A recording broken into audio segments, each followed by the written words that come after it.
آج کا جو سوال ہے وہ میں پہلے سے آپ کو ڈسکلیمر دے رہا ہوں کہ وہ چھوٹے بچوں کے لیے بالکل نہیں ہے. تو اگر آپ کے ارد گرد کوئی چھوٹے بچے ہیں جو کہ ابھی تک بالغ نہیں ہوئے, ان کو پلیز آپ کہیں لیفٹ رائٹ کر دیں, بیکاز آج کا جو کانٹینٹ ہے وہ ذرا سینسٹیو ہے, بڑا ہی پریشان کن سوال ہے. تو میں آپ کے سامنے آج وہ شیئر کر رہا ہوں. اوبیسلی میں نام ڈسکلوز نہیں کروں گا جنہوں نے یہ سوال پوچھا ہے, لیکن وہ پوچھ رہے ہیں کہ there used to live a girl in Jordan. She was thousands of miles away from me. So first she was a good Muslimah and prayed 5 times a day and fasted, etc. So suddenly she came into the act of zina, alcohol, drinking, etc. She told me she committed at around 40 zinas with men. So I came to know about this and said, why not message her and have fun? So we were messaging, flirting, sexting with each other, and so suddenly she sent her nude. I told her to send more, so she ignored me. I insisted her so much that she sent me more. So months have passed and I never talked to her, and she already had sent nudes to many more men before me. So after a couple of months I was bored and I texted her, hey, I have your nudes, send me some money or I will make them viral. And the response was, go ahead. Then he says I was confused and I just blocked her, never talked to her, but then I never shared her nudes with anyone either. Then the most drastic climax of the story was that she committed suicide after a few months of blackmailing her. Like she literally jumped off a building and took her soul. Alhamdulillah, I have never committed zina. Now my friend told me she killed herself because she got really scared that if her parents would find out about her nudes, as she had sent it to many more people. So the thing is, I'm really afraid. Did this happen because of me? Did I make her depressed that she committed suicide? Will I be thrown into hellfire because of this? May Allah forgive me. اللہ اکبر. مجھے یہ سمجھ نہیں آ رہی میں کہاں سے بات شروع کروں اور کہاں بات ختم کروں. یہ اتنا سیریس مسئلہ ہے کہ میں آپ کو بیان نہیں کر سکتا, اور لگتا ہے کہ آج میں آپ سے کوئی اور سوال ڈسکس نہیں نہ کر پاؤں گا سوائے اس کویسچن کے جو ہم سے پوچھا گیا. دیکھیے, سب سے پہلا جو اس میں ایشو ہے وہ ہے cheating with the opposite gender. یہ بات ہم بار بار کہتے ہیں کہ اللہ تعالیٰ نے قرآن مجید میں یہ بات ارشاد فرمائی ہے کہ ولا تقربوا الزنا, کہ ڈو ناٹ گو نیئر زنا. اس کا کیا مطلب ہے؟ اس کا یہ مطلب نہیں ہے کہ زنا مت کرو, اس کا مطلب ہے کہ زنا کے پاس لے جانے والے جو اعمال ہیں وہ بھی مت کرو.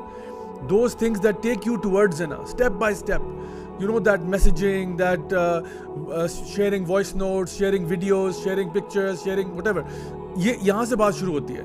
اور کرتے کرتے کرتے انسان جو ہے وہ میجر گناہوں کے اندر پڑ جاتا ہے جہاں پہ زنا تک بات پہنچ جاتی ہے. تو پہلی بات تو یہ کہ آپ کا جو اپوزٹ جینڈر کے ساتھ انٹریکشن ہے وہ بہت ٹو دا پوائنٹ ہونا چاہیے. اس میں کسی قسم کی فلرٹنگ, کسی قسم کا اس قسم کا جو سیکشول کانٹینٹ ہے وہ بالکل نہیں ہونا چاہیے. That goes without seeing. The second issue here is the issue of sharing pictures. مطلب why would you share your nude pictures with a stranger? Or forget about that, why would you share your nude pictures with anyone? Even forget that, why would you have nude pictures of yourself on your phone? I mean, یہ میری سمجھ سے باہر ہے کہ why would you do something like that? جبکہ آپ کو پتا ہے کہ ایک دفعہ جب پکچر آپ کے فون سے یا آپ کے کمپیوٹر سے نکل گئی ہے نا, اب آپ کا اس پکچر پہ کوئی اختیار نہیں ہے. اب آپ اس کو کنٹرول نہیں کر سکتے, وہ کس کے پاس جائے, کوئی اس کو کس طرح یوز کرے. اتنا اپنے آپ کو ڈینجر میں آپ کیسے کر سکتے ہیں؟ میں تو مردوں سے بھی اور اسپیشلی خواتین سے یہ ریکویسٹ کرتا ہوں کہ اگر آپ کی اپنی تصاویر بھی آپ نے اپنے فون میں رکھی ہوئی ہیں, خدا کا واسطہ ان کو ڈیلیٹ کر دیں. کیوں میں کہہ رہا ہوں؟ کیونکہ آپ کا فون بھی جو ہے کل کو آپ بیچنے کے لیے چلے جاتے ہیں. آپ کو پتہ ہے there are ways to retrieve deleted files. چلیں آپ کا فون بیچنا نہیں, آپ کا فون چوری بھی تو ہو سکتا ہے, اور وہ پکچرز کسی اور کے ہاتھ لگ جائیں, پھر آپ کیا کریں گے؟ اور کل کو آپ کو وہ اس طرح بلیک میل کرے, پھر آپ کہاں منہ چھپاتے پھریں گے؟ سو اس لیے پکچرز اگر آپ کے پاس ہیں, ویڈیوز ہیں, کچھ بھی ہے, پلیز ان چیزوں کو ڈیلیٹ کر دیں اور اس طرح کے کام مت کیا کریں. ایک اور تیسری بات اس میں جو ہمارے سامنے ہے وہ یہ ہے دی ایشو آف بلیک میل. یعنی چلیں ایک شخص نے غلطی کی جی, اس نے آپ کو تصویریں بھیج دیں آپ پہ اعتماد کر کے, اب آپ الٹا ان کو بلیک میل کر رہے ہیں. یعنی اس سے زیادہ گری ہوئی حرکت کیا ہو سکتی ہے کہ ایک بندہ جو ہے کسی اور کو بلیک میل کر رہا ہے کہ مجھے اور بھیجو ورنہ میں اس کو لیک کر دوں گا. یعنی یا تو نا کہ آپ ان کو اس بارے میں بلیک میل کر رہے ہیں کہ جی اسٹاپ سینڈنگ می پکچرز اور آئی لیک دیز ونس, الٹا آپ انہیں کہہ رہے ہیں مزید حرام کرو. اور میں آپ کو بتاؤں کہ اس طرح کے سوال, this is not the first time I am getting a question like this. I have gotten a question where it's far worse, جہاں پہ کسی نے یہ کہا کہ یو کمٹ زنا with me or I will leak your pics to your father and your brother. میرے ساتھ حرام ریلیشن شپ کرو آپ, کیونکہ پہلے تو وہ صرف آن لائن چل رہا تھا. وہ کہہ رہے نہیں میرے ساتھ حرام کرو and that's all I am gonna give you. Basically there is no marriage, there is no nothing. حرام ریلیشن شپ کرو ورنہ تمہاری پکچرز لیک ہو رہی ہیں. تو اپنے آپ کو اس مصیبت میں ڈالنے کا فائدہ. سو اس لیے بلیک میلر جو بندہ بلیک میلنگ کر رہا ہے میں سمجھتا ہوں اس سے زیادہ گری ہوئی حرکت کوئی ہو نہیں سکتی. اینڈ فورتھلی وہ بات جو کہ خودکشی تک ایک انسان کو پہنچا دیتی ہے. دیکھیں یہاں پہ انہوں نے سوال کیا تھا کہ کیا میری حرکتوں کی وجہ سے انہوں نے خودکشی کی ہے. میں یہ تو نہیں کہہ سکتا کہ ہاں صرف آپ کی حرکت کی وجہ سے کی ہے, لیکن ڈیفینیٹلی یہ کہہ سکتا ہوں کہ آپ کی حرکت جو ہے اس نے ایک رول پلے کیا ہے. دیکھیے ایک انسان خودکشی جو ہے نا وہ اس طرح نہیں ہوتا کہ وہ صبح اٹھتا ہے ایک دن اور کہتا ہے کہ آج مجھے اپنے آپ کو قتل کر لینا چاہیے. یہ جو خودکشی کا پروسیس ہے it takes time. People they go through its called the waterfall effect. یعنی جس طرح ایک آبشار ہوتی ہے نا, ایک پانی کہیں سے بہہ رہا ہوتا ہے اور پھر وہ گر جاتا ہے, تو وہ آہستہ آہستہ آہستہ ٹریول کرتا ہے انٹل فائنلی اٹ فالز. جس طرح وہ ایک فیمس ایکسپریشن ہے انگلش کا کہ the straw that broke the camel's back. یعنی ایک اونٹ ہے, اس کے اوپر آپ سامان لاتے جا رہے ہیں انٹل فائنلی اتنا سامان اس پہ آپ نے لوڈ کر دیا ہے کہ اس کے بعد جب آپ نے ایک تنکا اس پہ رکھا تو بیچارے اونٹ کی کمر ٹوٹ گئی. تو کمر اس کی اس تنکے سے نہیں ٹوٹی, بلکہ وہ جو over the period of time جو اس کے اوپر سامان لادا جا رہا تھا وہ کانسٹنٹلی اس کو برڈن کر رہا تھا. جو لوگ خودکشی کرتے ہیں وہ اس لیے نہیں کرتے کہ ایک واقعہ ہو گیا, ان کے ساتھ بہت سارے واقعات یکے بعد دیگرے ہوتے چلے جا رہے ہوتے ہیں اور فائنلی کوئی ایک ایسا پوائنٹ آیا جہاں پہ انہوں نے کہا بس اب میری اندر اور کیپیسٹی نہیں ہے, اور وہ خودکشی کر لیتے ہیں. تو ڈیفینیٹلی کسی شخص کا بلیک میل کرنا یہ بہت بڑا برڈن ہے جو بندہ اپنے کندھوں پہ لے کے پھر رہا ہے کہ I am being black mailed, کسی دن بھی میری پکچرز جو ہیں وہ لیک ہو سکتی ہیں. تو سوسائڈ تو بالکل ایک حرام چیز ہے, ہمیں کبھی بھی کسی بھی سچویشن میں نہیں کرنی چاہیے.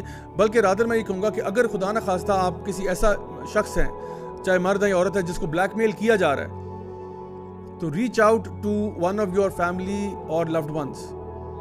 خود اپنی جان لینے کی طرف مت جائیں, reach out to your family. ہاں ٹھیک ہے آپ کہیں گے کہ مجھے جو نا جوتے پڑیں گے, مار پڑے گی, کوئی بات نہیں, سہ لیں اس کو. جاری بات ہے, اب آپ کوئی برا کام کرے تو یہ تو نہیں ہوگا کہ لوگ آپ کو تمغہ پہنائیں گے اس کے بعد. اگر آپ سے غلطی ہوگی کوئی بات نہیں, ڈانٹ کھا لیں, ماں باپ پٹائی کرتے ہیں پٹائی کھا لیں, لیکن کم از کم ان سے شیئر کر دیں تاکہ آپ کی جان بچ جائے, تاکہ آپ سائیکولوجیکل ٹراما سے بچ جائیں. ایک دفعہ مجھے یاد ہے ایک سسٹر نے مجھے رات کو تقریباً 2 بجے کال آئی ان کی, اور وہ رو رہی ہیں فون پہ. میں نے پوچھا بھائی مسئلہ کیا ہوا, تو انہوں نے کہا کہ جی ہوا یہ کہ ایک بندہ ہے مجھے ابھی بلیک میل کر رہا ہے کہ میرے ساتھ زنا کرو ورنہ تمہاری پکچرز کو میں لیک کر دوں گا. تو میں نے ان کو یہ کہا کہ میں نے کہا برائے مہربانی آپ نے بالکل پکچرز لیک نہیں ان کی بات نہیں مانی. وہ لیک کرتے ہیں کرنے دیں, آپ نے ان کی بات نہیں مانی, کیونکہ وہ کہتے ہیں نا 2 wrongs don't make a right. ایک غلطی ہوگی تو اب آپ دوسری کریں گے, ساری عمر کے لیے اس کے غلام بننا چاہتے ہیں آپ, تو بالکل ایسا مت کریں. اپنے فرینڈز, فیملی, لوڈ ونز میں سے reach out to someone, do not commit suicide.